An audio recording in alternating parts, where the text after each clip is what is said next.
In the shadows of New York City during the 1980s, a powerful undercurrent flowed through the streets, a world ruled by the Mafia.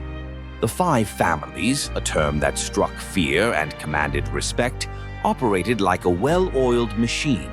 The Gambinos, Genovese, Lucchese, Bonanno, and Colombo families each had their territories, their own codes of silence, their own methods of control.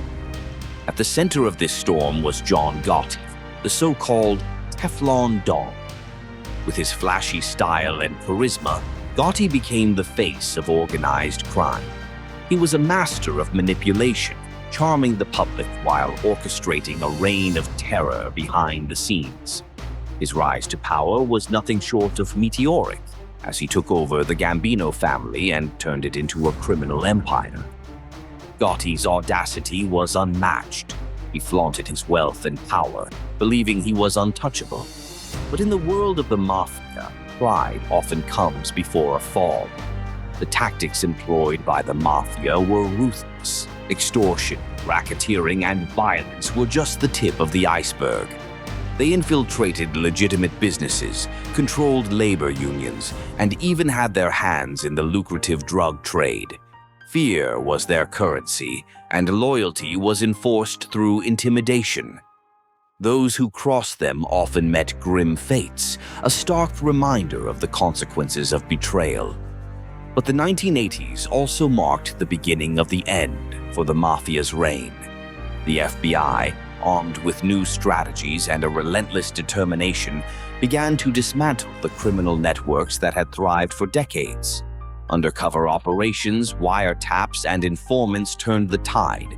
The infamous RICO Act allowed prosecutors to target entire organizations rather than just individual criminals.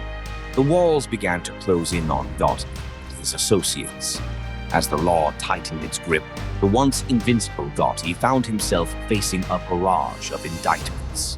The media frenzy surrounding his trials painted him as a celebrity, but behind the glitz was a man cornered. In 1992, he was convicted on multiple charges and sentenced to life in prison. Teflon Don had finally met his match.